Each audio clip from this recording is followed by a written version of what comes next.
This podcast is recorded on stolen and unceded Aboriginal land. We acknowledge the First Nations and elders of this country, and we join their calls for justice. I'm delivering a flag to Samantha Ratnam, leader of the Greens, because it's most important that everybody has a flag to celebrate Australia Day tomorrow. And I'm very sure that the Greens don't have a ready supply of Australian flags, so I think it's most important that the leader of the Greens has an Australian flag. Let's see if she's home.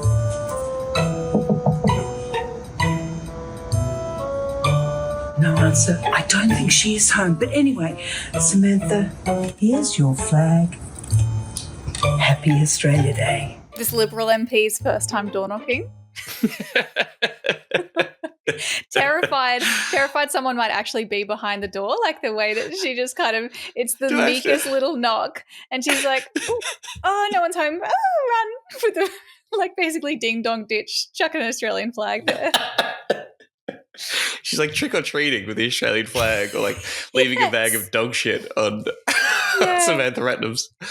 Yeah. Oh my gosh. Full credit to Samantha Ratnam, who quote tweeted this post from Bev saying, "Thanks, Bev, painful watch," which I think is very nicely done. Isn't this like a tradition that happens every year now? Conservatives just assume that the Greens don't have enough Australian flags. I mean, they're probably right. We've got some issues with the Australian flag and what it represents and waving it on Australia Day, but they then choose to deliver that to various Greens MPs ahead of the Jan 26th. I mean, in so much as Conservatives love to pretend that things have been tradition for much longer than they have, sure. Yes, true, yeah. They did it last year, like I think trying to deliver Australian flags to Greens MPs' offices. They did it at Elizabeth Watson-Brown's office. Yeah, I guess just love triggering the libs. God, it's so good. I'm guessing the Victorian Greens don't have a ready supply of Australian flags, so I tried to drop one off at their leader's office today. But first of all, like, I assume they're all on holidays. Like, why are you even in there at this point? I know. But yeah, hashtag Happy Australia Day, hashtag Australian flag, hashtag Australia, hashtag Australia Day 26 Jan. Yeah. I love browsing what was the hashtag? Australian flag. I love just, browsing that hashtag. Lots of good content on there. Love it. Love to see it. I got to say, I spent my January 26th hanging out with my Aboriginal boyfriend, and having sex. God, here we go. Reconciliation Pay in the action. Rent, etc. Yeah, reparations,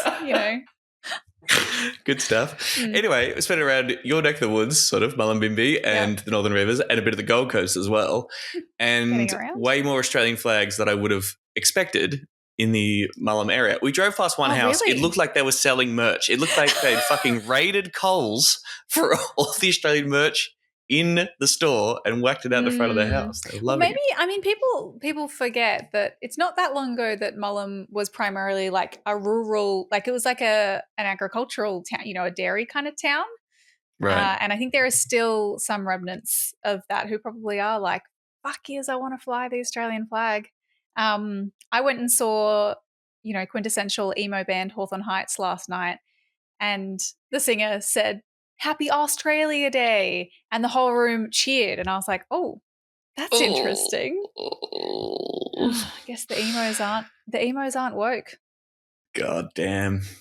I mean, and I was talking about this with my boyfriend. When I see an Australian flag being waved or displayed or whatever, it is very hard in the current context, particularly in the wake of the referendum, to not read it as a fuck you, right? Yeah. I can believe in previous years it was much more about a level of ignorance. Yeah. You're growing up with the whole nationalist propaganda, sort of fair enough. But these days it really feels much more like, look at it. Fucking look at it, you little woke soy boy cuck. I think the exception is when I see people who clearly aren't Australian doing it. Right. Like visitors, tourists, maybe even sometimes like new migrants.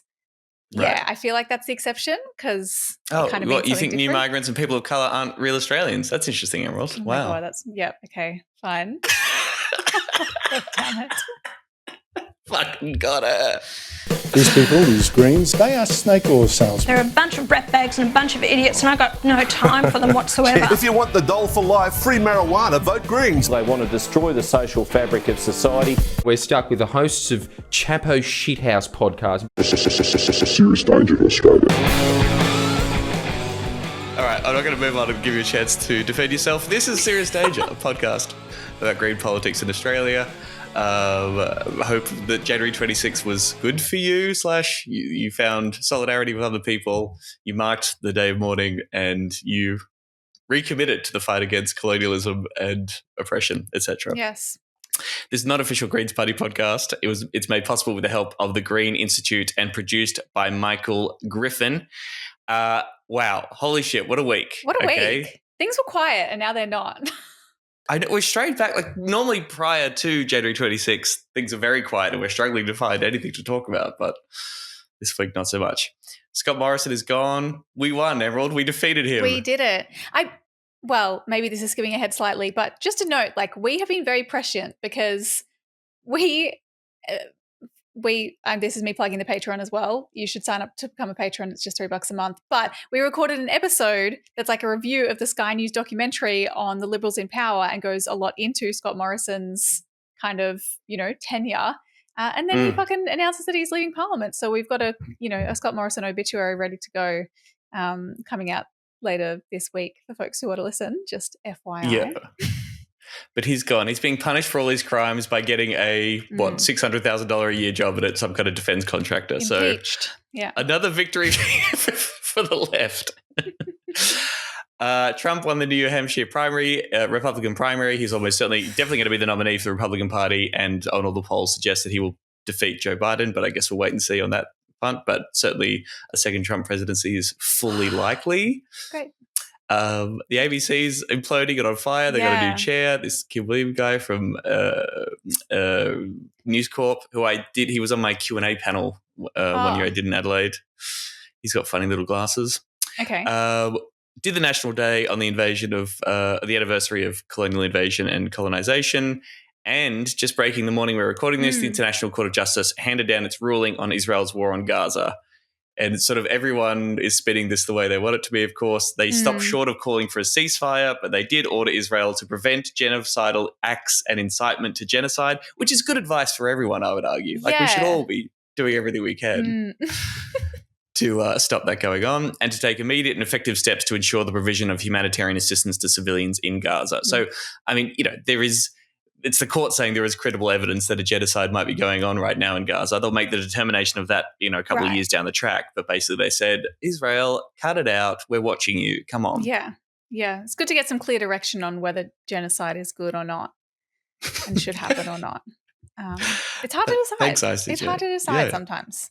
But on top of all that, for this episode, we are dedicating the show to the big political story of the week. The Albanese government's announced changes to the Stage 3 tax cuts. Are they kind of good?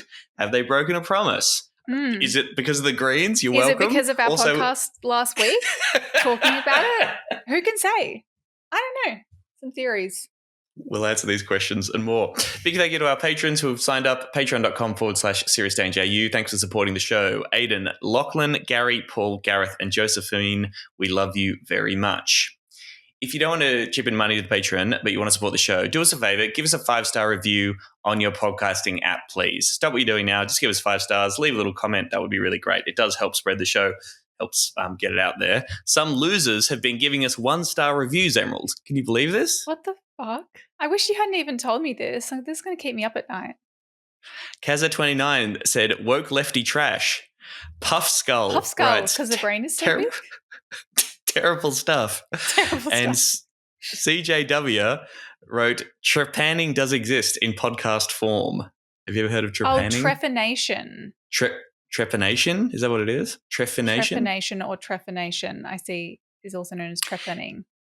Yes, also known as burr-holing, is one of the oldest surgical procedures known to humanity and refers to a surgical procedure in which a circular piece of bone is drilled and excised, most commonly from the human skull. That's pretty funny, to be fair. It's very funny, isn't it? But also, how does that relate to Puff Skull? Is Puff Skull someone who survived trepanning? Is it possible, Tom, that these 3 accounts are linked? Surely not. I assume anyone writing this is a Friendly Geordies fan who's just who's taken up the call to take us down. Friendly Geordies has done a 4-hour video this time about it, so we've missed it. Anyway, fuck you, Kaza29, Puff Skull, and CJW. Yeah. Give us a 5-star review on your podcasting app. We'd really appreciate it. That'd be great.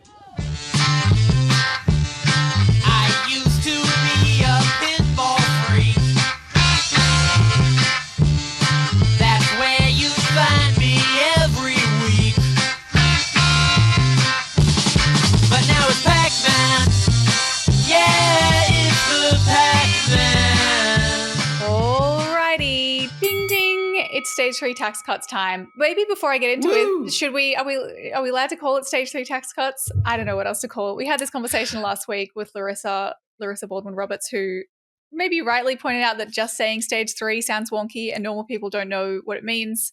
Probably if you were talking to a normal person, you would just be like tax cuts for the rich. But for the purposes of our wonk political podcast about the Australian Greens and green politics in Australia, probably just going to say stage 3, right?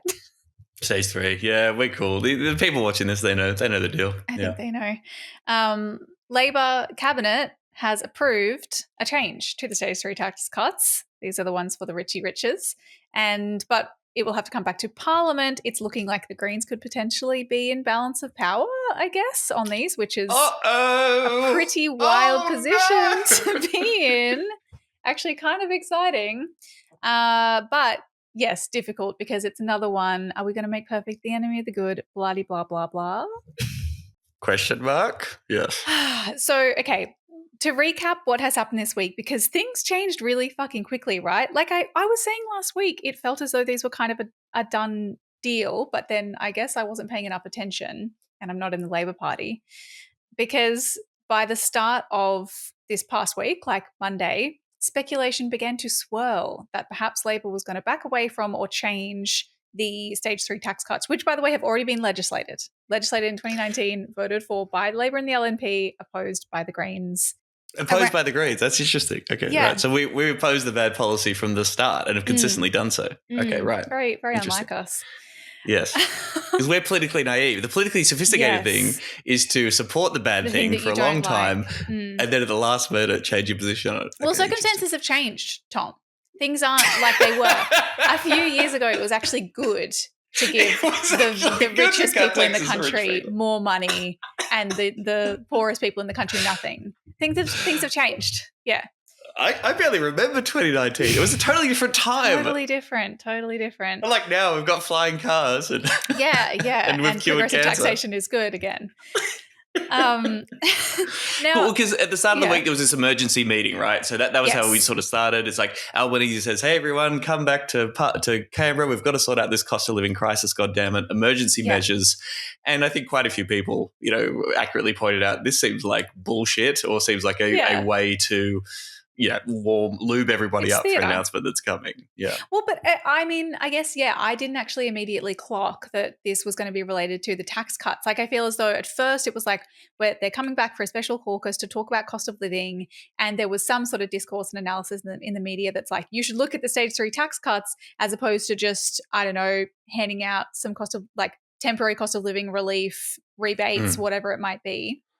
But yes, then it became clear that tax cuts were the main issue on the agenda, and everyone was kind of speculating about what might happen. Interestingly, I was reading an article, 2GB, like the radio station, was just speculating about other proposals. So they were saying, they're going to lower the threshold for the highest tax bracket and raise the tax-free threshold, which isn't what ended up happening. So presumably, I would imagine that was one option. Like, there are a range of options that had been put to caucus or put to key Labor decision makers, and they were kind of mulling it over. And usually when something like that comes out, it's an indication that something has been strategically leaked to the media so that they can float it, see what the reaction is, and that will inform their final decision. Right. And then other members of the Labor government, they seem to be like genuine split, because at least Guardian had sources from the Labor government saying, we can't break a promise, we've got to water down any expectations. Like, clearly those presumably from the Labor right was sort of saying, hang on, no, we can't do any of this. We've got to stick to that golden promise that everybody wants. We've got to commit to the working class of Australia to give $9,000 a year tax cut to the richest people kicking around. Yeah. Well, this is what, and maybe we can get into it once we've spoken about the substance of the changes, but just the idea of the fucking broken promise discourse is so incredible. And the kinds of people that are pushing this, obviously this is the LNP's, or, Liberal National Coalition's main attack line is this is a broken promise. But the fucking ABC, like that interview with Michael Rowland on, I guess this was Monday potentially, I think, Monday, pushing Anthony Albanese about this quote unquote promise, and just not about the substance of the cuts or how they might impact people on different incomes. Like, the clip that he's posted on Twitter is him being like, can you promise that the stage 3 tax cuts will be implemented in full this July? And Albanese's like, oh, our position hasn't changed, blah, blah, blah, because I guess their position hadn't formally changed yet because they hadn't had the meeting to change it. He's a weasel. But like, yeah, just being like, will you keep this promise? As though that's the most important thing. Sometimes I think, yeah, this obsession with like broken promises in politics can get stupid when that's what we're talking about. Well, yeah, and we could definitely get to this. My job for viewers at home is like, I'll be looking at the reactions to all this news. Emerald's dealing with all the scary numbers that I don't understand, actually explaining what these changes mean and how much money you and I are going to get. But I thought that, that moment was interesting. The broken discourse thing is bullshit, but Albanese looks so dodgy in that. He does. Can you promise to those Australian families the stage 3 tax cuts will come into effect in July in full? Well, we haven't changed our position on that, Michael. I know that there's ongoing debate about the impact of those tax cuts, but we support reducing tax, and we've said that. And that's why, as well, we've been able to produce a budget surplus. We've factored that into the forward projections in the budget as well. I'll ask that question again. Can you promise, as you did before the election, the stage 3 tax cuts will come in full in July? Well, I've said we haven't changed our position. But can you promise, Prime Minister? Well, I've said I can't be clearer than that. We haven't changed our position. That's not exactly a promise, PM. It was a promise before the election. Has that promise changed? Yeah, you can play word games, Michael. Nothing has changed. That back and forth because he says, are you promised that this thing is going to happen? And they said, our position has not changed. And it's like, and their position was they supported that package. So yeah, like your position has changed. Yeah, position has changed, clearly, yes. And there isn't, you can't respond to say, do you promise for this thing in the future? Do you give us a commitment, which is what, of course, politicians would like to tell us that they do all the time and they keep their word. My word is my bond is the quote that's going to haunt Albanese a little bit on this. But then to say, well, our position hasn't changed yet, it's sort of like, well, why believe anything that you are going to say in the next future? Yeah. So around this time, Monday, speculation swirling. The Greens, Maureen Faruqi, who as acting Greens leader, wrote to the Prime Minister, again urging the government to ditch stage 3 of the tax cuts. We released, or the Greens released, this PBO, Parliamentary Budget Office analysis that showed, actually it seems like kind of a bunch of things. So a bunch of different articles across different outlets focusing on different elements of this, but an overall picture of just how unequally distributed the effects of this stage of the tax cuts would be. So one of the things that they focused on was, for example, bracket creep from inflation, where inflation means that kind of workers end up paying more tax than they should have because purely due to inflationary reasons, or, as wages go up, they're pushed into another tax bracket that doesn't necessarily reflect where they are in terms of average incomes across the country. And this analysis showed that due to bracket creep wouldn't be distributed evenly across income classes. So the medium income earner would pay an extra $5,000 in the next 3 years, but get minimal benefit from the tax cuts, which in theory would be partially to address bracket creep. It showed that people who earn, up to that towards the high end, 150,000 to 200,000, will have most of that bracket creep returned by stage 3 between now and 2026 to 2027. But at the same time, people earning under $75,000 would pay thousands extra due to it, but see little returned. And then just more generally, in terms of the money, the dollar amount that people are going to get back from these tax cuts, completely unequally distributed and heavily focused towards the top end, which is the point of these fucking tax cuts. Those on over $180,000 a year will gain from the total pool in the coming financial year, the first financial year, $9.1 billion. Those on 120,000 to 150,000 would get $3.2 billion. Those on 150 to 180,000 would get $2.9 billion. And there's, maybe we can post some of these graphs actually on our on our social media on Instagram and Twitter, because it just shows, there's a bar graph showing the distribution of the money amount of the cuts, and it fully just goes up as for the wealthier people.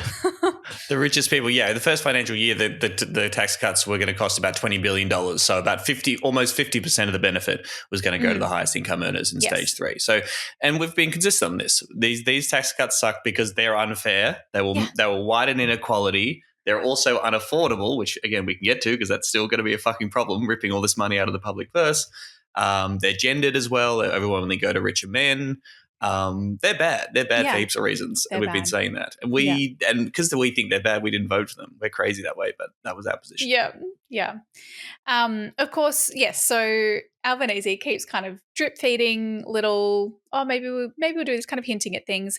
By Tuesday, he tells what Kiss FM, this random radio station, breaks this news because he does this interview with them where he says that, quote, everyone we get a tax cut, which was not the case in the what's been legislated for this stage of tax cuts. Actually, low and middle income earners wouldn't receive a tax cut. Was this with Carl Jackie O, I assume? Is that Carl who Jackie Kiss Breakfast FM Show is? On Kiss FM? Yes. Yeah. Okay. I don't even know. But yeah, and he's and then he starts specifically focusing on how low and middle income earners also need relief, blah, blah, blah. So it's becoming clear that probably there's going to be that change. And again, just as a kind of aside, this is a bit of an insight maybe into how Labor works, that this was before the Labor caucus had actually approved anything, and yet the Prime Minister, arguably the most powerful person in the Labor Party, is out there saying, everyone's getting a tax cut. So before caucus actually agrees, that's at least been decided effectively. I mean, Labor caucus seems like a fucking mafia meeting, or does anyone ever struggle to get stuff through Labor caucus, or is it just this is what's happening, cunts, fall into line immediately? Whereas I think in the coalition you do actually have, leaders have had trouble actually getting things through the caucus to get them out there. But there was an amazing quote in The Guardian from Tuesday. This is an anonymous Labor MP. One MP who believes the government should stick to what we said we'd do, except that it might be possible to cut out the top 1 or 2% of income earners who don't need it in the tax cuts. The average person wouldn't complain about that, the MP said. I'm not sure how brave we'll be. We'll find out on Wednesday. Sometimes it's it's fascinating that you would be in a party that you acknowledge could make a decision that's so different to your own beliefs and what you think could happen. That's amazing to me, but it's also wow, that they would just say that anyway. Although it's anonymous. So how brave are we? How much do we care about this? Do we have principles or not? I don't know. We'll find out in 2 days where our principles are and what we believe in our vision for the country, I guess. Yeah, you feel good about that? Anyway, and they did. So that's Tuesday. We fast forward to Wednesday, and caucus meets and they approve changes to stage 3 of the tax cuts, and they also approve a potential, there's a change to the Medicare levy, which I understand is not entirely clear or defined yet, but the changes to the income tax, thresholds and amounts are that they would reinstate the 37% tax bracket that was going to be abolished. And that's important because that is, a whole tax bracket, which is what makes our taxation system a progressive taxation system, is these tax brackets that set aside different levels of income. That was going to be abolished. This wouldn't. It also lowers the rate for the bottom tax bracket. So people in that lowest bracket would now pay 16% on their tax, lower than what was proposed, and lowering the threshold for the top tax rate to $190,000. So the threshold for where you pay that highest tax rate would you pay that when you're earning less money than what was initially proposed, what's been legislated under stage 3 tax cuts. The top tax rate at the moment is $180K. Yeah. Stage 3 wanted to bring it up to 200, and Labor's just going to bring it to 190. Yeah. So it's literally a compromise between the status quo and what stage 3 wanted to do. Yeah. Yes. And the Medicare levy change, so there's currently an exemption for people on low incomes. It's currently at, the threshold is where you earn $24,276 annually, I guess. And they're going to potentially raise that threshold, but I don't think we know to what. But that's where you would be exempt from paying that 2% levy. So that's approved on Wednesday, and then I think maybe it was probably dropped to media on Wednesday, and on Thursday, Albanese addresses the National Press Club and lays out this plan and defends it, not very competently, I would say. Like, yeah, thoughts on his performance. I saw a clip of him talking that made it very hard to understand what the fuck he was talking about. And to not be prepared for this seems bizarre. You've had a lot of years to prepare for this. You knew that this was going to change. You've got this all week. You've got people whose full-time job, people who are on six-figure salaries, people who are about to get a $4,000 a year tax cut, whose job it is to brief you on these things and give you good media lines. And he bloody fluffed it.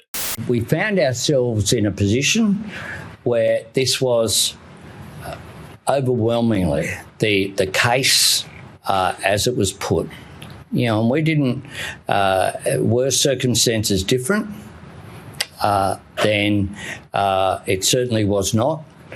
We didn't well in advance say, oh, well, we're going to change things because what we were doing, though, in recent times, just over summer, very recent time, as I said, we changed the position on Tuesday because the cost of living pressures has lasted for much longer than people thought, and the range of measures that we put in place have not been effective. Yeah, this is the Prime Minister. Like, it's not his first time doing media. It's pretty remarkable that something that actually is likely to please a lot of people, he makes it sound so fucked. But I guess I think I know the answer to this, but part of me is like, surely not. Like, is this is their cost of living package is just changing the tax cuts. Is that right? Like, when they're like, we need to do something about cost of living, they haven't proposed anything else, have they? Not as yet. All the talk is that in the May budget there will be more cost of living measures. Okay. So I think at least that line I've heard a few times is like, hey, we're doing this, but then don't worry, there's also more coming down the line in the May budget. So that's on the way. What those things will be is still TBC, but yes, certainly they know that they're not doing enough, that the measures they did introduce to address cost of living aren't doing the job, and they are certainly framing this in terms of cost of living relief, which, again, we can maybe get to is bad. That's a bad strategy, bro. That's no good. Yeah. Well, and I guess, yes, it's like a little bit more money potentially in your pocket at tax time for low and middle income earners. That is true, and that's done by reducing the tax cut for like slightly for higher income earners. There's another, we could put this table on social media. A few people might have seen this. That is kind of helpful, that lays out your taxable income, what the tax cut you would have received would have been in the legislated stage 3 tax cuts versus what it'll be if this new Labor plan passes. And I was trying to look at where the inversion point is, where it goes from being a higher tax cut under the new proposal to a lower one. And I guess it's so it's at $150,000. So people on less than $150,000 will get more than they would have. More than they were going to get, yes. Yep. Yeah.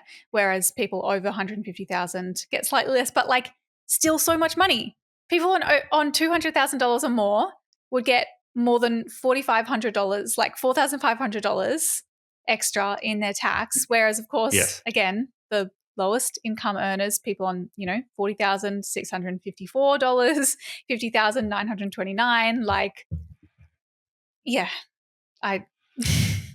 It's pretty wild. I mean, like, yes, under the legislated stage 3, people earning $40K or less were going to get nothing, and they're now getting $654. So it's like, yes.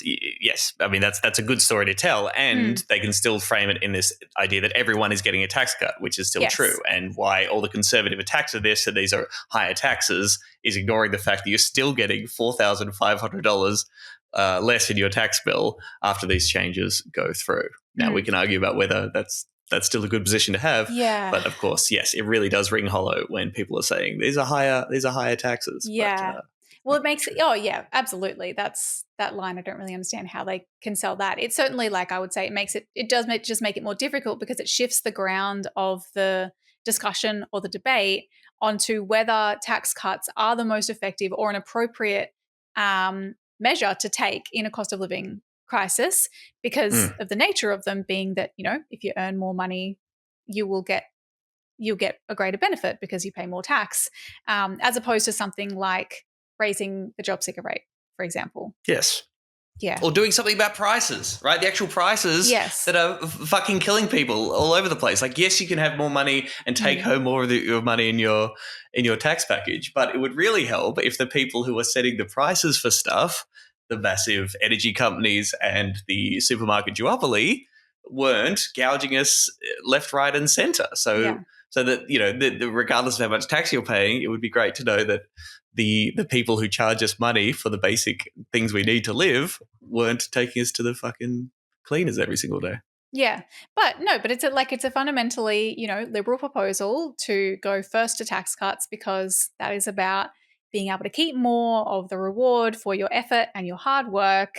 And I mean, the thing that is though, what is most important, I guess I kind of flagged this earlier about these changes or these proposed changes to stage 3 is that it doesn't so much dismantle or what felt like the beginnings of dismantling a progressive taxation system altogether.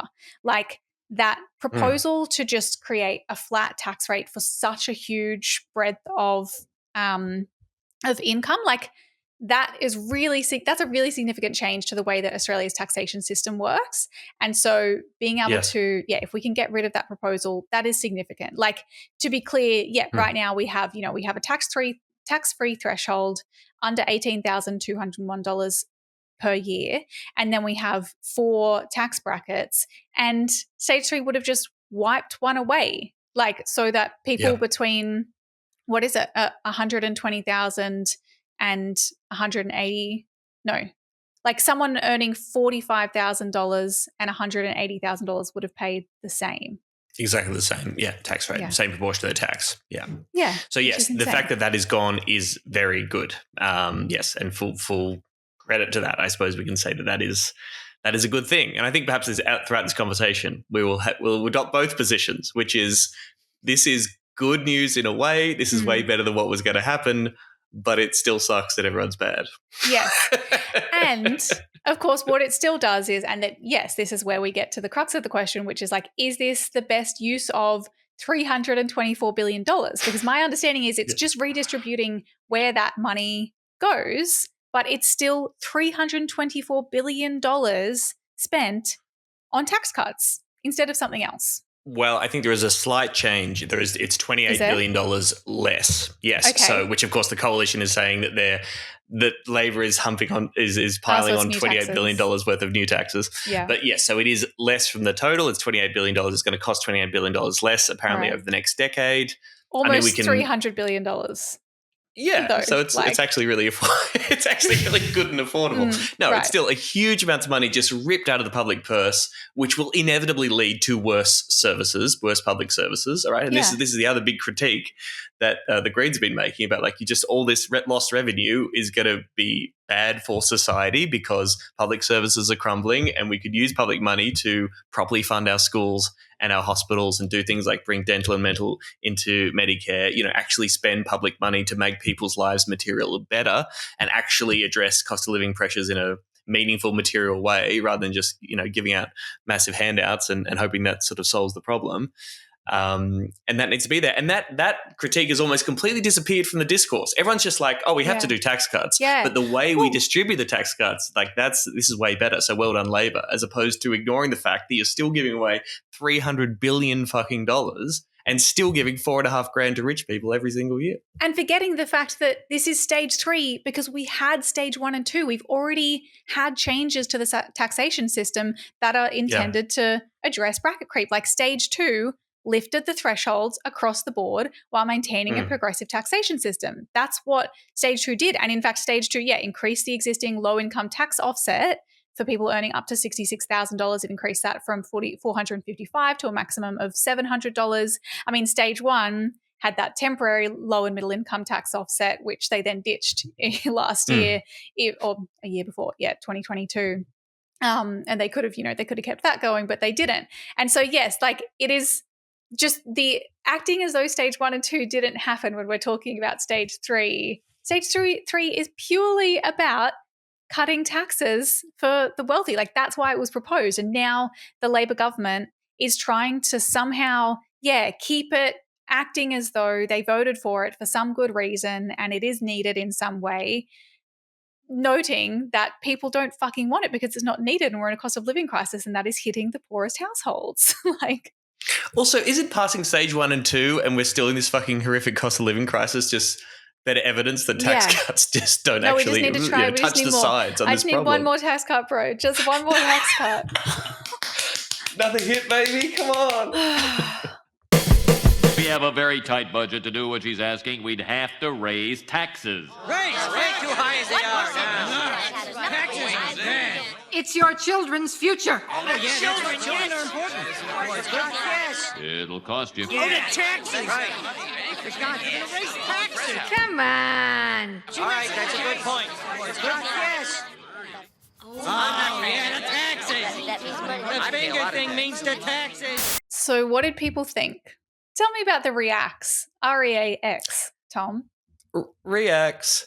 Well, researching this, yes, kind of drive me crazy because, as I said, I find myself agreeing with some of the actions of the Labor government, okay? So endorsing, yes, as we've been saying, they should have, quote unquote, broken this promise. They should have done something about tax 3. They have done that, and we've mentioned the idea of preserving a progressive tax system is really good.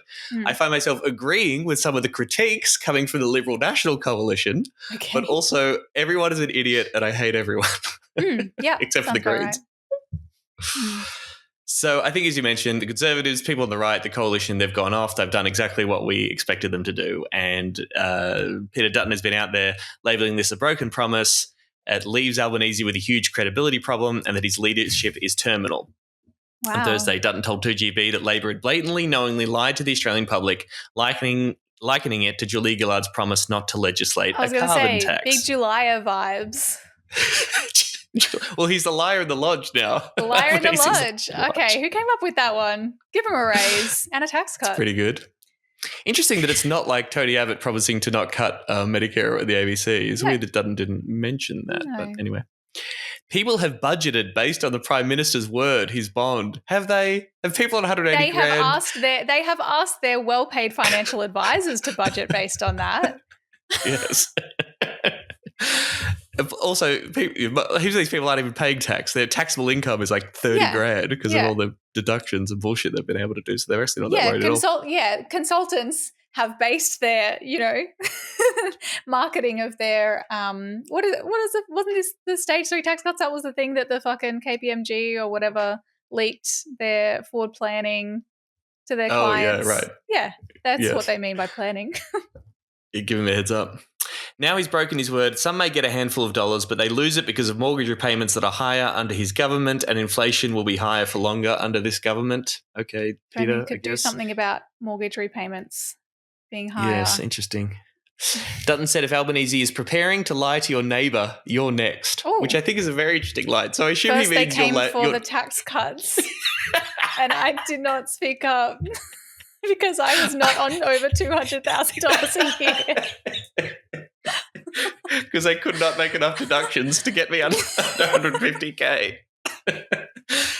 Because I guess he means like he knows that he can't say you because he knows that most people are earning less than 150K and under these changes, most people are getting a bigger tax cut. So he's sort of saying Albanese is fucking your neighbour. You know the guy who lives in a mansion next door to you? Yeah. Well, Albanese just lied to him and he's coming for you next, Who's buddy. to say? Most people are like, I hate my rich neighbour. Fuck that guy. Yeah. Dutton demanded Albanese call an election and put the change position to the Australian people, but he refused to reveal whether the coalition would repeal the changes if they won the next election. So it's like have an election, but also we pretty much agree with this policy. Amazing. So you won't have a choice between the two parties at all on the changes to the stage 3 tax cuts. Genius. Deputy Liberal leader Susan Ley also got into a little bit of trouble. She suggested in an interview that a coalition would roll back the changes, okay? And then everyone was like, what the fuck? And then, so you're going to increase taxes if you win? What? And then, yes, she was summoned before the emperor and was informed that she had to change her position. She then went out on Thursday saying, I did not say that we will roll back Labor's new proposal. I said we support the existing stage 3 arrangements and we would assess the new proposal. Labor lied about these tax cuts and now they've lied about what I've said. What else will they lie about? They're liars. They're just lying, liar in the lodge. Our position is that the stage 3 tax cuts should be implemented as designed and endorsed by the Australian people at the last election. Designed and endorsed by the Australian people? Is that like a grammatical issue, or is it just like implemented as designed, comma, and endorsed, or designed and endorsed by the Australian people? Because I don't think the Australian they should be implemented as they were designed, these. which was endorsed by the Australian people in the last election, I suppose. Yeah. Anyway, who knows? Is this, credit where it's due? Is there a decent wedge here created by Labor for the coalition in that they could attack these proposals, but they can't say we would undo them because of that would mean the tax cuts. Increase the tax cuts for most people, which is those earning 150K, and they're saying we want to take away your increased tax cut to give more money, to give twice as much money away to the people earning over 180K. Like, is that actually quite a decent position that they've? I do think that yes, politically, that's a good thing for them to have. Because it's sort of like anyone who's sort of saying, "Oh, this is an outrage." They're saying rich people getting $4,500 is not enough. They should get twice that amount. That's to actually place them in a position where that's your rhetoric. And poor people should continue to get nothing. Yes. That's well right. Played. Because it's it would force the LNP, it would force the Liberals to argue against tax cuts. Actually. Yes. Genius. Yes. But at the same time, and Susan Lay's clearly, playing the role of attack dog here as well as going out on a regular basis, again, tweeting liar in the lodge every fucking second. But she did tweet out this footage from a Sunday night interview on Channel 7 just after Albanese had won the election, where the interviewer shows him footage of him when he, in his maiden speech, I think, talking about how we should tax the rich people and redistribute wealth, basically. The basic kind of shit that a Labor backbench MP says when they first get elected to Parliament. Where they're foolish enough to sort of talk about the things they believe in and their vision for politics. And then said, so wouldn't young Albanese be horrified at the fact that you're backing these stage 3 tax cuts? And Albanese says, no, actually he'd be proud because it's about keeping your word. My word is my bond. These tax cuts have been legislated. We committed to our word, word, promise. You got to trust us. We're doing what we're saying. We can't change our mind, yada, yada, yada. Well, you need to give people certainty. I'll tell you what that young bloke knew, which was that my word is my bond. And we said during the election campaign that we would maintain the position that had already been legislated. That's a really interesting point, though. I mean, I understand that, and it goes to the integrity of the individual, and people want to believe their leaders. But you don't believe in this, surely. You don't believe that at this time, with all the pressures in the economy, people doing it tough out there, people living below the poverty line, that giving tax cuts to the ultra-rich is a priority. What I believe in is certainty for people. And we said we would provide that certainty, and we will. Okay. So this is an interesting a evolution of your politics. Young Albo would never have copped that, right? Oh, no. That's where you're wrong. Okay. Because I've always been a man of my word.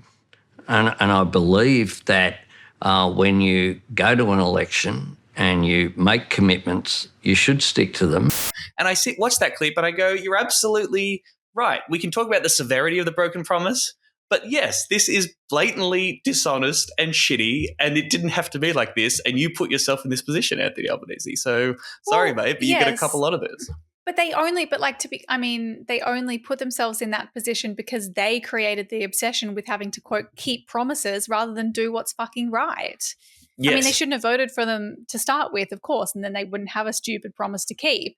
Yes. But yes, it's not the issue is not the broken promise. It's like, why do you all have to make because he didn't want to take accountability for the shit decision that they'd made, and so they were leaning on the promise as the justification for continuing to endorse that. And that's he's dug his own grave. Yes, and that's a theme that will recur in the upcoming sections, the media and Labor hacks, which we'll get to in a moment, and their reactions. Just a last note on, our political enemies losing their minds. Pauline Hanson had a great quote. She's had a gutful of all these lies and thinks that the lower classes have it too good in this country. Basically says Is that what she said? What did she say? They want me to forego tax cuts, to give it more to them so they can just squander the money. And the lower class Australians, okay, the ones who are not on high wages, they have tax benefit cuts A and B, they have healthcare, they have prescriptions, they have rental assistance, they have plus. But the middle income earner doesn't get that. Even childcare, the billions that goes into childcare, where's the accountability for that? I have had a gutful. She literally said lower classes, and she said, they've got healthcare benefits, they've got daycare, where's the accountability of that? And basically the anti-aspiration thing. What is the one nation strategy these days?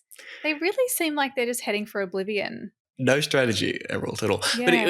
But a really good reminder that, any credit that Pauline gets is like this right-wing populist, and she's a speaker for the average Australian and the worker, the battlers, like just clearly, what they actually mean is like small business owners, fish and chip shop owners, I suppose, or small business psychos who are actually doing quite well, have a comfortable class position, who want to feel like they're put upon, and battlers. Whereas, yes, Pauline's just full mask off.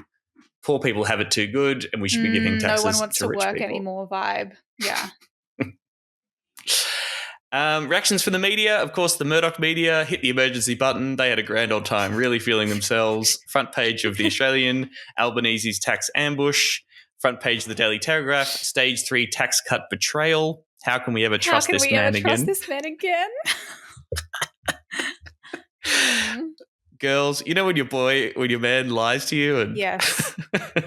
How can we ever trust this man again? Great video of Shadow Treasurer Angus Taylor running through the newspapers, like holding up the Daily Telegraph and the Herald Sun. Well, many of you will have woken up this morning to headlines like this one in the Daily Telegraph telling us that the Prime Minister is a liar. This Prime Minister has been lying to us for years about tax cuts he promised that are not going to proceed. Over 100 times he and his Treasurer told us these tax cuts would proceed, but we learned today they're not going to. And the truth is that this is a war on aspirational Australians, as the Herald Sun has told us this morning. Indeed, The Age has told us it's a betrayal. But what the Labor Party is seeking to do is to punish aspirational Australians with higher taxes, $28 billion of higher taxes. And I know a lot of people will watch this who are aspiring to be on higher incomes, who don't feel wealthy, and you are going to be hit with more tax by this Labor government. This is a Prime Minister who said his word was his bond.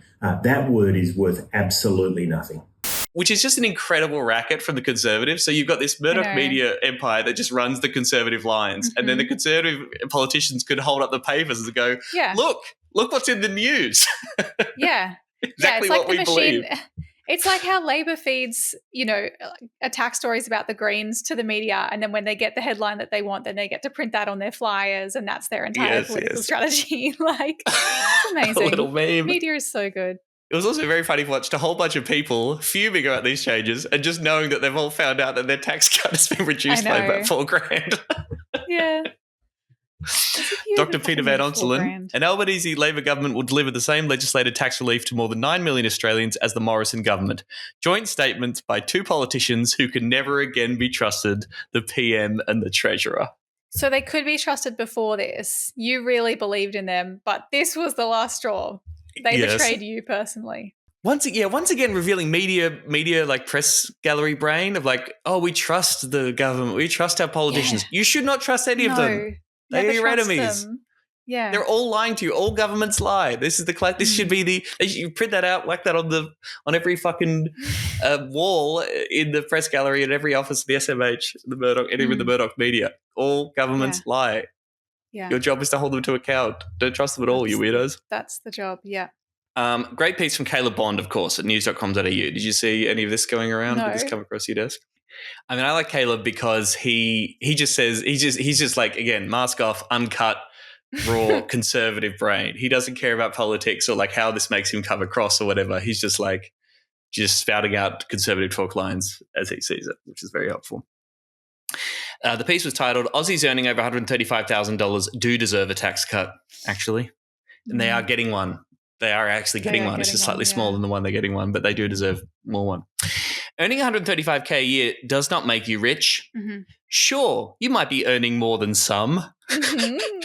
Most, actually. You misspelled most there, Caleb. You actually meant most people don't earn that. So you are actually earning more than most people. But you don't own a super yacht and you're not washing down your dinner with Grange every night. Oh. And I love this move, right? So we had this discourse as well. This like, who's rich? These people aren't rich. Classic. These people are doing it really hard. That's not classic. rich. But it's like, okay, Caleb, can we tax the people with super yachts and who are having Grange every night? No. Can we find the people that we all not. universally agree hard. are definitely rich? Can we tax the fuck out of them to pay for service for other people? Yeah. No, we can't do that. That would attack aspiration. Yeah, these people aren't rich and that's why they deserve a tax cut. But if you are rich, it's because you worked hard for it and so you shouldn't have that taken away from you. So you also deserve a tax cut. Like, brilliant. Of course. You can never lose. No. This line did the rounds that made a lot of people raise an eyebrow. Someone earning in the mid to high 100,000s likely has higher expenses, such as a bigger mortgage or private school fees. Somebody think of the rich people and their greater expenses. Oh my God. Oh my God. Hey, it's tough. I've got this bigger house. They've probably got and I'm sending my kids loans for the different cars. Like, come on. Plus, they've got to pay all those accountants to try and minimise their tax. Exactly. Being rich is expensive. What the government is doing is reopening ugly class wars, pitting lower-income Australians against everyone else. Giving tax cuts to rich people, that's not class warfare, of course. That's just normal, sensible things. But when you say that actually that's a bit unfair and you take money from the people who have heaps of money and give it to the people who don't have money, that's ugly class warfare. It's no good. Yeah. Yeah, and he just doesn't want lower-income Australians pitted against everyone else. He cares about the welfare of the lower-income Australians. That's really nice. Not sure how, because the current stage 3 tax cuts, again, don't give fuck all to people earning under 40K, but it is a sad byproduct of Australia's famous tall poppy syndrome. We just hate success in this country. Yeah. Australia. Why should someone who has worked hard and earns $180,000, enough to afford them a few luxuries, but not enough to pack up and live on the beach, be expected to shoulder a higher share of the tax burden? Because of our progressive tax system, you fucking idiot. Because they can afford to. Rosie Waterland, get out of this relationship. The idea that high-income earners don't pay their fair share of tax is nonsense. They pay most of it. That's because they have more money. I don't know how much we need to they pay less tax a lot of the time. They pay less tax. Yeah. But the government wants us to believe that the top end of town must be deprived of a tax cut so everyone else can have one because it suits their own ends. No. Not deprived. Yeah. A slightly smaller tax cut. Wait, the next line. Everyone deserves a tax cut. I'm glad we agree, Caleb. He just ran what's happening, the Labor you line. fucking idiot. Yes. Wow. Not saying that I agree, but yes, he just ran a Labor line. That is so funny. They should be far more generous than what was originally offered in stage 3. So they should have given bigger tax cuts to everyone, and they should have been more expensive. You see, the government could have easily provided higher tax cuts to low-income earners while keeping stage 3 in place, but it is tapped instead. Have you costed that? Yeah, for costed. And again, what is completely removed from both this article and again the wider discourse is what would be the impacts of that. What would be the fucking impacts on society if we rip more and more money out of tax revenue, for fuck's sake? What is going to happen to services, public schools, which are already fucking crumbling and underfunded? What do you think is going to happen? I don't know. Maybe those public schools should have worked harder. I don't know, The government could have provided that, but is instead tapped into a mean, jealous streak that makes us all poorer. And I just love that line because it's no, in the most literal way. Not, everyone is getting more quite money. literally incorrect. Anyway, that was good. The best piece I read on this came from one Waleed Ali. Now, I know that Waleed is more conservative than us. I'm sure there's lots of things that we would disagree on. But I thought that his piece, his opinion piece in the Fairfax 9 media was pretty decent, summed up kind of the main stuff I think we're interested in. It's called PM's Tax Backflip is a flat-out broken promise, but it doesn't end there. He basically says, look, I don't like stage 3, and I think these changes are superior. It's better policy, what they're doing to it. The trouble is that what makes this policy superior now is the same thing that would have made it so in 2019 when Labor voted the coalition's plan into law, or at the last election when Labor chose not to put this alternative to a vote. And the justifications now offered for changing course in 2024 simply aren't unique to this moment. They have been applicable since roughly 2022 when the Albanese government was insisting it was not for turning. He says, yes, we need to address bracket creep, but stage 3 was about flattening taxes. That's why that's bad, yada, yada, yada. But he's really sort of going after the Labor reasoning here, which I think is pretty relevant to our interests. That Labor ever signed up to such a regressive scheme was always peculiar. But it didn't merely do that, it made a philosophical point of it. In the wake of the 2019 election disaster, Labor turned explicitly and repeatedly to the language of aspiration, especially in defending stage 3. Jim Chalmers, now Treasurer, then in opposition, sought to cast Labor as a party of aspiration and opportunity and described people on $200,000 as aspirational rather than wealthy. Yeah. Albanese rejected the idea such people were from the top end of town. Okay, Caleb Bond. It's not just the... Caleb Bond almost certainly earning over 180K, by the way, at Sky News, I reckon. It's not just the initial lie of the support, it's the lies upon lies that Labor had to tell to justify their position that is now fully exposed as such bullshit. Yes, they have no fucking integrity or they have no principles. Anyway. That makes this broken promise hugely significant. Not only is it brazen, it represents a philosophical turn away from aspiration and towards the politics of fairness Labor offered in 2019. We'll say whether or not that's particularly astute in time. We'll see, rather. For now, though, we can only assess whether Labor convincingly justifies such a clear breach of faith. And so he's sort of saying that, promises can be broken. That's not a be-all. That's not like a golden rule that you simply cannot just, but the cost of living crisis isn't a justification here.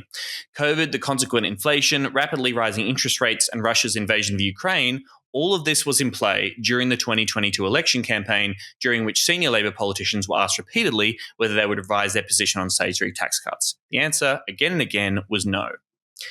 Now, none of this, and then he talks about how, inflation is sort of ticking down at this point, and sort of in terms of the Albanese government's time in office, it's the better projection. It's the lowest. We've currently got the lowest inflation rate since they came to office at the moment. But he says none of this makes cost of living relief unnecessary. But the problem with using an amended stage 3 to do it is that it is at odds with the fundamental idea of the scheme. Stage 3, in concert with stages 1 and 2, is meant to be a long-term structural reform of income tax. It's not meant to be a way of handling relatively short-term economic problems like the cost of living. You either believe in the thrust of stage 3, as Labor for years said it did, or you don't. And if you do, you don't then amend it for short-term reasons. You might conceivably delay it, perhaps citing inflation concerns, but for the cost of living problem, you find a different mechanism. The only truly plausible way Labor can argue this is the right thing to do is to concede that its support of stage 3 in 2019, and at the very least during and since the last election, was the wrong thing to do. And since it could never make that concession, we're left in a very strange place where Labor now offers a decent policy without a decent argument for it, and at the cost of its claim to restore integrity to politics. That's great. Isn't that bang on? Now look, I don't know whether Waleed and I would disagree on whether the cost of the broken promise is worse than just leaving the stage 3 tax cuts as they are. It's not quite clear from this piece. He's just sort of trying to point out that the cost of this broken promise is significant, and here's why. And the reasoning Labor's now using is bullshit. But I think that's such a great distillation of the how preposterous Labor finds itself in this current position, right? Yeah. Yeah. I guess the question is, do you think Labor could have won in 2022 if they'd opposed the stage 3 tax cuts? I think definitely yes. Yeah. Yes. Whereas the Labor geniuses say, no, they won that election by telling that lie. And so actually it's great. And now they're changing positions. That's fine. They're so stupid. I think the best summary of the whole broken promise thing I saw was the ABC did a vox pop on the streets, and they just asked this one lady about do you think it's a broken promise? And she said, I don't know, governments kind of change their minds all the time. So I don't really trust anything they say, to be honest, which I think is that's the anti-political sentiment too. Is look, my level of my investment in this idea of trusting politicians is very, very low, right? Trust in our institutions is very, very low.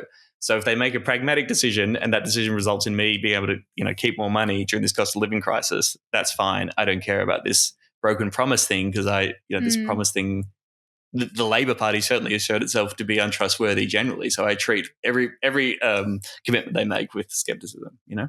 Yes, the problem there, like for me, is that this is one of the things that makes me sad about about anti-political sentiment is when it is fixated on the idea that the problem with politicians is that they lie and break promises.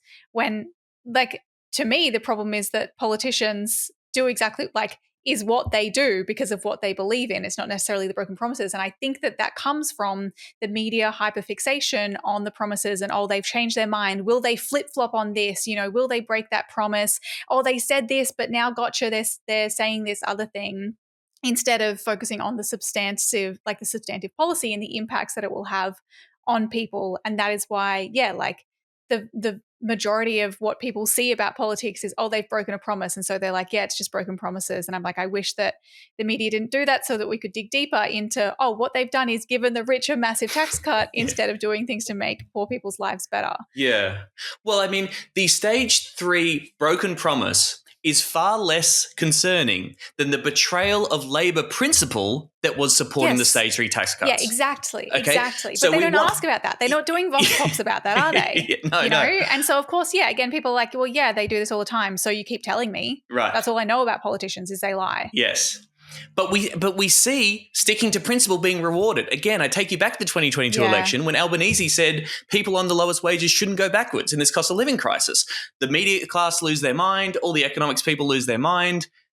The polling goes up. Everyone says, yes, that's common sense. Of course, the Labor Party should be backing in the lowest paid workers and making sure their wages don't go backwards in real terms as inflation, which is fueled by the corporate sector and fucking Russia, caused the cost of living crisis that we have. They were rewarded for that. People do want politicians to say, this is what we believe in. Yes. Even if it's politically tricky, then we're going to tell you exactly what we think, right? And we're going to take that fight on, surely.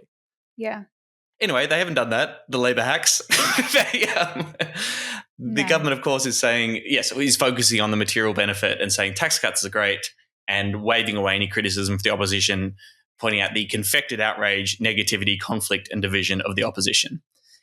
Again, I think, as we said, they're pretty much onto a winner here.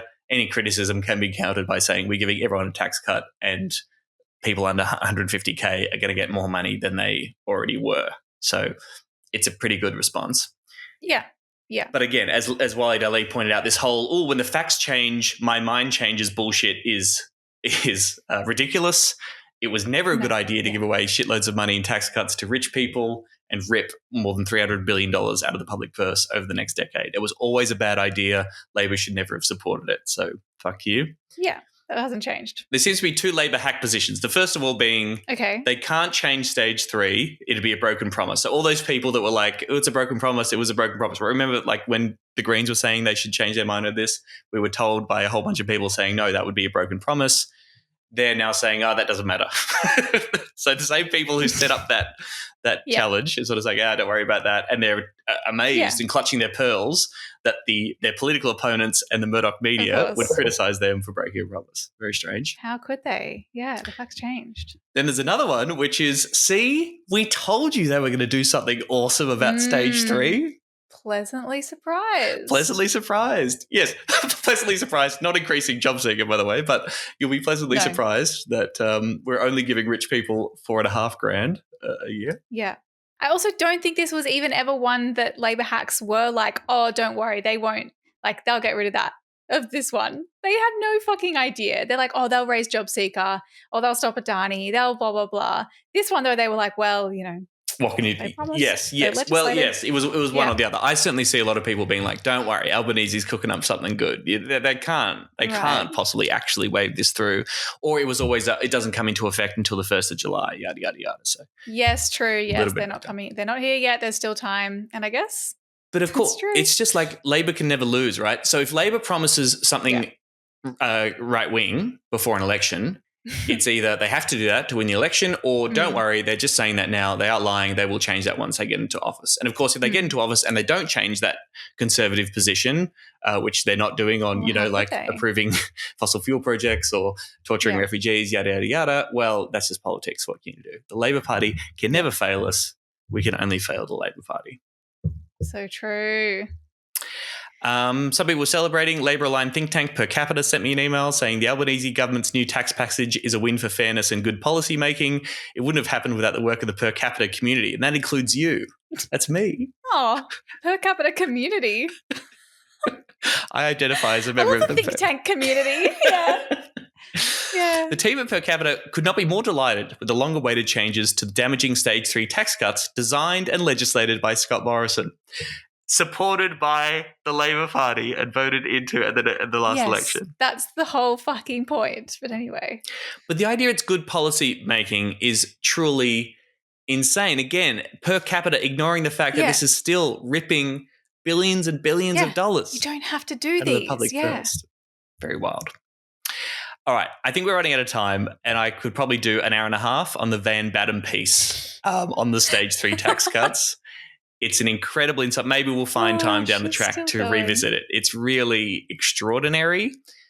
Basically, she sort of says, extraordinary. Well, once we lost the 2019 election, it was just a crazy time, man, and people were voting for all sorts of different things. It was just fucking wild, bro. It was a crazy time. Right. And she even has a swing at the Greens for opposing the Stage 3 tax cuts because they'd most benefit their rich constituents, right? So it's like the Greens are the fucking idiots who are going against these Stage 3 tax cuts, even though it would and that benefit makes them something. Who knows? The great thing about the Van Badham piece in The Guardian is that the original title was "The Stage 3 tax cuts are finally being reversed. The rich complaining Labor broke its promise just sound vulgar." And there's a note at the bottom which says the headline was amended on the 25th of January to more accurately reflect the Stage 3 tax cuts have been revised rather than reversed. God. Oh my God. God, The Guardian. Jesus fucking Christ. Really good stuff. Take the time to read it. I recommend. Van Badham, of course, who hasn't written any articles about Labor's position on Gaza, which is very weird. But on the 20th of October, she did write a piece about how the mullet is coming back, and she's very happy about that. Oh, good. Good. I'd love to read that. I want to know what the position is. Unblock me on Twitter, Van. Come on. Come on, Van. All right. I'm sorry. I know we're at now, but we really should talk about the Greens, which is what this podcast is about and where they're at. So I've talked about our long-standing opposition to this and where we're at for a whole bunch of different reasons. I think we both discussed that the party was quite slow to respond to the news. The news was sort of doing the rounds and we couldn't see any statements or actually find out where the party stood. Yeah, it feels like the sort of thing that is like really significant breaking news. I would say it's on a key issue for the party, and I would expect that sort of thing like an email out. I suspect, I mean, as you were saying, we kind of don't expect much to happen at this time of year, and maybe people were still on holiday. I also wouldn't be surprised if people were really busy organizing for Invasion Day events. Right. I don't know. Like, that's just kind of my guess. That's one interpretation, right? And then the other interpretation is they genuinely are being very tight-lipped, like kind of reserving their position in because we need to negotiate because we might be balance of power. Right. Yeah, and it is in this slightly awkward position, which again you could argue is some kind of wedge from Labor Party, in which you're sort of saying you have to do the qualified of like, this is good for these reasons, but here's all why it all sucks. Yeah. That is, we can't fully oppose this Labor move because we do agree with some of the moves that they're taking, and it is substantially better than what was going to happen. We've been calling for changes to Stage 3 for a long time, but caveat, here are the other problems we have with it. If it were me, I'm like, Greens cop shit for claiming everything as a Greens win, but as a Greens hack, seems like a perfect opportunity to claim a Greens win, given that the Greens have not shut up about this for very long. It is a key plank of our platform and something that we talk about all the fucking time. And it's very clear that this, I think, is in response to significant public pressure. And a lot of that has come from the Greens. Totally. And so it's a great opportunity to be like, look how important the work that we are doing is. Don't give up. But I didn't really see a lot of that. Well, on Thursday night at 6:30, eventually Adam released a statement. he, at a band that is, posted, under Labor's reheated stage 3 tax cuts, politicians and billionaires get $4,500 a year. That's about 3 times what Labor's giving people on middle incomes. Labor's buckled to pressure from the Greens in accepting the inarguable stage 3 tax cuts are unfair. There you go. Buckled to pressure from the Greens. We win. Yeah. But instead of making real change, Labor's about to ask middle-income folks to be happy with an extra $15 a week while giving politicians and CEOs $4,500 a year.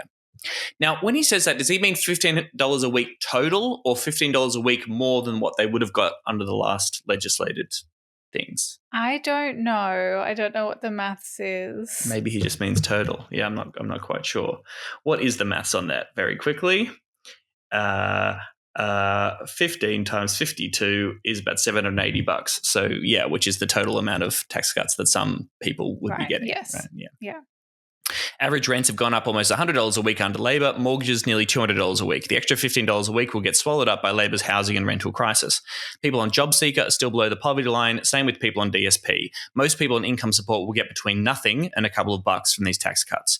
The Greens will fight for more for everyone who's actually struggling. If there's enough money in the kitty for Labor to give politicians and the wealthy a $4,500 a year tax cut they don't need, then Labor can do more for those doing it tough.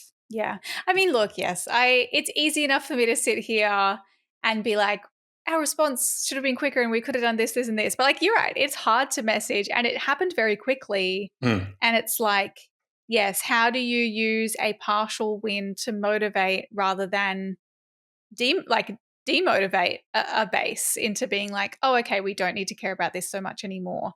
And is it like we continue or double down pressure, double down on the fight in relation to these tax cuts in particular, or do we double down on the fight for something else because this is a distraction or a diversion from what Labor should really be doing? Yeah, I mean, as you say, claiming the win, right? Pressure works, and you want to see the contrast. Greens said these stage 3 tax cuts sucked from the start. Labor tried as much as possible to defend them.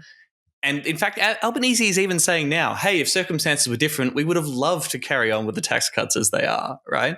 So I guess, there's plenty of attacks and just facts that you can point out. You sort of say, these are Labor's priorities. The Greens were here from the start, man. We're the OGs. We've always been right on this. So you should trust us to keep our promises.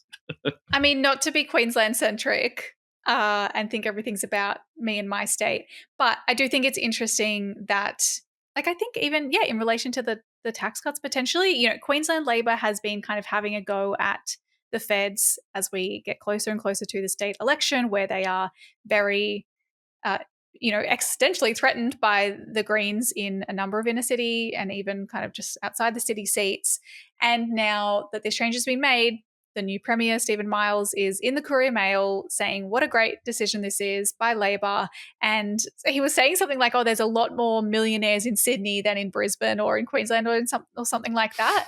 And so I just I can't help but think that this is another thing that we're seeing Labor do that is taking little bits or making concessions to Greens positions on key issues as we get closer to the Queensland election where the Greens are a real threat. Yeah, sure. Queensland rate in action. I mean, I would say concessions.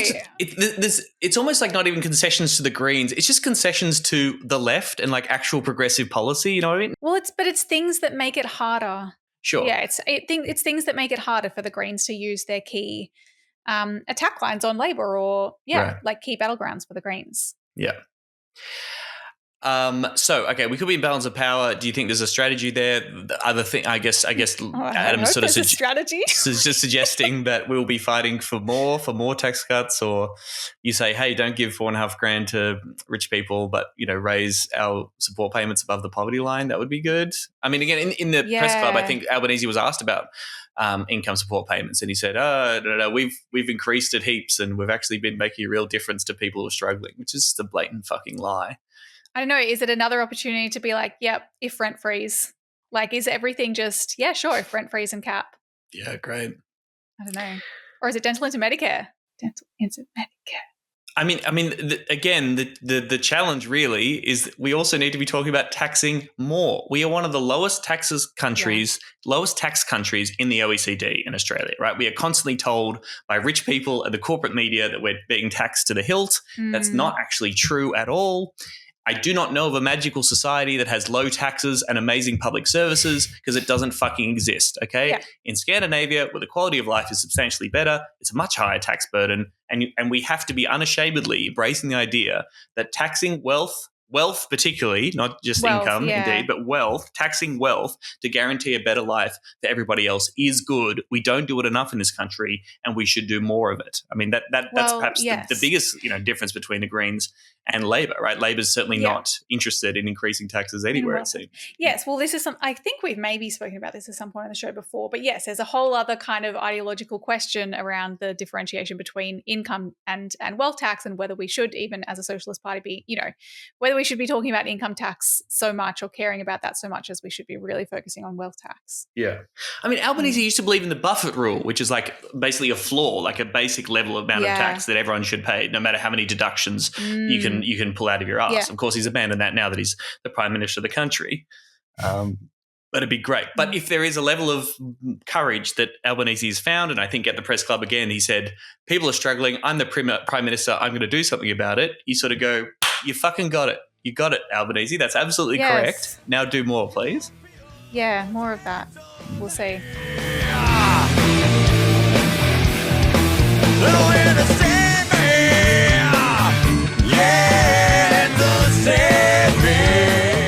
Call to action this week, on a related level, as you say, one of the things that Labor could be doing instead of just cutting taxes is reducing prices for everyone by, for example, cutting or regulating the price gouging being brazenly carried out by the major supermarket chains. We have the Senate inquiry into price gouging by Coles and Woolies is ongoing, and submissions close on the 2nd of February, which is, I believe, this coming Friday. So you can make a submission by sharing your supermarket story via the Greens website. It's greens.org.au/supermarkets-story. We'll put the link in the show notes. It's got to be something bad. You can't just tell us a story about the time you went to the supermarket and had a nice time. And it's probably not real. You could talk about how you go to the supermarket and you're like, I'll just leave my pimple cream on this one time, and then you run into, you crush. You had that experience, and then you looked at the peanut butter that you always buy and realized that it had doubled in price, and that was really the tipping point. If it's that, you can make that. You can put that in your submission. Yes, they're close this Friday. Do you want to talk? Are you okay? Did something happen to you? I would never do that. Okay. That's not happened to me, and I would appreciate if you didn't ask me personal questions on the podcast, Tom. Okay.